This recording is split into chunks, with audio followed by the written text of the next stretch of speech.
శ్యామలా మాతరం వందే మాతరం శుభ్రజ్యోత్స్నా పులకితయామినీ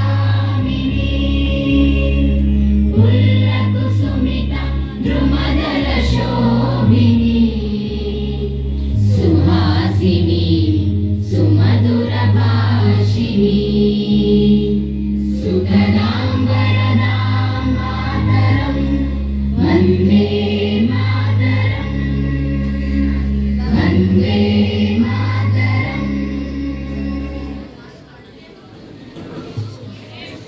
26/1/2026 గౌరవనీయులైన పార్లమెంట్ సభ్యులందరికీ తెలియజేయనిది ఏమనగా అందరూ సభ మర్యాదను పాటిస్తూ చర్చలో పాల్గొనగలరు.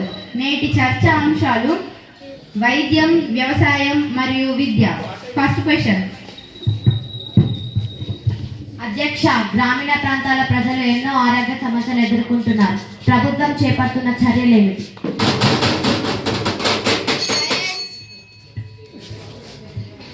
ఆరోగ్య శాఖ మంత్రి గారు గౌరవ పార్లమెంట్ సభ్యులు అడిగిన ప్రశ్నకు సమాధానం చెప్పండి. అధ్యక్ష, గ్రామీణ ప్రాంతాల ప్రజలకు అంటువ్యాధులు, విషజ్వరాలు ప్రబలకుండా తీసుకోవాల్సిన జాగ్రత్తలను ఆరోగ్య కేంద్రం నుండి ఆరోగ్య బృందం ద్వారా తెలియజేయడం జరుగుతుంది. వ్యాధుల బారిన పడిన వారిని గుర్తించి ఏరియా ఆసుపత్రులలో తక్షణ చికిత్సలను అందిస్తున్నాం. అంతేకాకుండా ఆరోగ్యానికి ప్రాముఖ్యతను ఇస్తూ ఆయుష్మాన్ భారత్ అనే పథకాన్ని అమలు పరుస్తున్నాం. Next question. అధ్యక్ష, భారతదేశం వ్యవసాయ ఆధారిత దేశం. ఇప్పటికీ 60% ప్రజలు వ్యవసాయం మీద ఆధారపడి ఉన్నారు. వారు కష్టపడి పెట్టుబడి పెట్టి పండిస్తున్న పంటలు అకాల వర్షాల వల్ల, వరదల వల్ల నష్టపోతున్నారు. వారి కోసం తీసుకుంటున్న చర్యలేవి? వ్యవసాయ శాఖ మంత్రి గారు గౌరవ పార్లమెంట్ సభ్యులు అడిగిన ప్రశ్నకు సమాధానం చెప్పండి. అధ్యక్ష, మాది రైతుల కష్టం పూర్తిగా తెలిసిన ప్రభుత్వం. వారి కోసం వ్యవసాయ మార్కెట్ బలోపేతం చేసి సరైన మద్దతు ధరను చెల్లిస్తున్నాం. సబ్సిడీలు, బీమా పథకాల ద్వారా ఆర్థిక సాయం అందించడమే కాకుండా అకాల వర్షాల వల్ల నష్టపోయిన పంటలకు నష్టపరిహారాన్ని రైతుల అకౌంట్లలో నేరుగా జమ చేస్తూ రైతుల పట్ల మాకున్న నిబద్ధతను నిరూపించుకుంటున్నాం.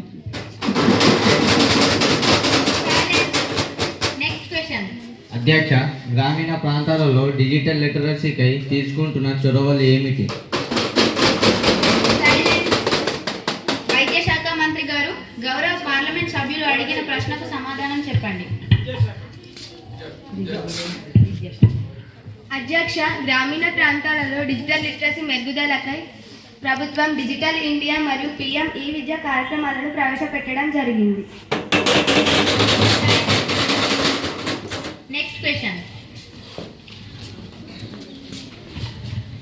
అధ్యక్ష, 10వ తరగతి విద్యార్థుల SSC పరీక్షలకు నెల సమయం తీసుకొని నిర్వహించడం అవసరమా?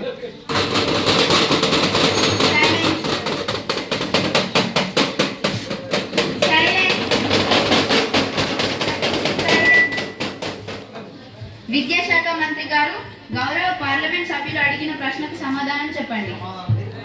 అధ్యక్ష, SSC విద్యార్థులకు ఒత్తిడి లేకుండా చదువుకోవడానికి ప్రతి పరీక్షకు మధ్యన 3 రోజులు అవకాశం ఇవ్వడం జరిగింది. తద్వారా పిల్లలు సబ్జెక్టును మళ్ళీ చదివి మంచి మార్కులు సాధించుకోవడానికి మంచి అవకాశాన్ని కల్పించాం. ప్రతిపక్షం ప్రతి అంశాన్ని రాద్ధాంతం చేయకుండా ప్రభుత్వానికి సహకరిస్తే మంచిదని తెలియజేస్తున్నాం. అధ్యక్ష,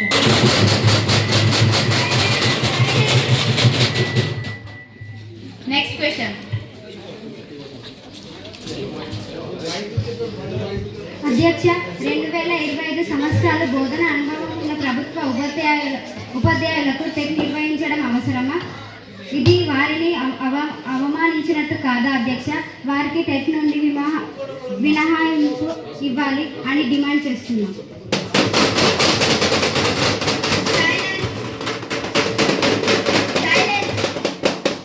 విద్యాశాఖ మంత్రి గారు గౌరవ పార్లమెంట్ సభ్యులు అడిగిన ప్రశ్నకు సమాధానం చెప్పండి. అధ్యక్ష, టెక్ పై దేశంలోని అన్ని రాష్ట్రాల నుండి అభ్యంతరాలు మాకు అందినవి. సుప్రీంకోర్టు తీర్పుపై న్యాయ నిపుణులతో చర్చిస్తున్నాం. త్వరలో ఈ సమస్యను పరిష్కరిస్తామని హామీ ఇస్తున్నాం. కాబట్టి ఎవరు ఆందోళన చెందనవసరం లేదు.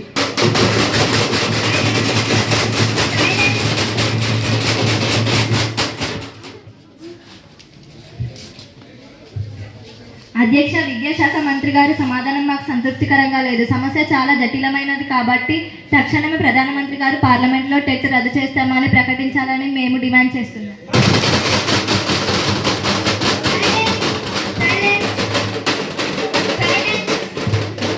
ప్రధానమంత్రి గారు, గౌరవ పార్లమెంట్ సభ్యులు అడిగిన ప్రశ్నకు సమాధానం చెప్పండి. అధ్యక్ష, మా ప్రభుత్వం వ్యవసాయం, వైద్యం మరియు విద్యలకు అధిక ప్రాధాన్యం ఇస్తుంది. అందులో భాగంగానే పంటలకు, రైతులకు బీమా పథకం కలిగిస్తున్నాం. పాఠశాలలో పిఎంశ్రీ పథకాన్ని ప్రారంభించి ఎన్నో వసతులను కలిగిస్తున్నాం. అటల్ టింకరింగ్ ల్యాబ్ల ద్వారా డిజిటల్ యాక్టివిటీలు, విద్యార్థులకు కొత్త ఆవిష్కరణలు, అలాగే కంప్యూటర్ ల్యాబ్ల ద్వారా డిజిటల్ యాక్టివిటీలు చేస్తున్నాం. ఇంటరాక్టివ్ ఫ్లాట్ ప్యానల్ బోర్డ్ ద్వారా విద్యార్థులకు విద్యా బోధన కలిగిస్తున్నాము. అలాగే పాఠశాలలో విద్యార్థులందరికీ ఎక్స్ప్లోజర్ టూర్ల ద్వారా విజ్ఞాన విహారయాత్రలకు తీసుకెళ్లడం జరిగింది. అలాగే సర్వీసులో ఉన్న ఉపాధ్యాయులకు టెట్టర్ అవసరం లేదని చెబుతున్నాము. ఈ సభ ప్రముఖంగా ప్రకటిస్తున్నాము.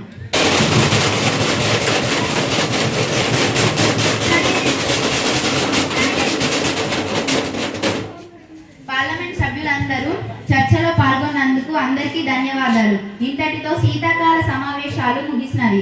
సభ నిరవధికంగా వాయిదా వేస్తున్నాం. జై భారత్. చెప్పలు కొట్టండి పిల్లలు. 1 2 3 1 2 3 కొట్టండి. కాబట్టి ఈరోజు మనం మాక్ పార్లమెంట్ నిర్వహించుకున్నాము. ఇది చిన్నపాటి మాక్ పార్లమెంటు.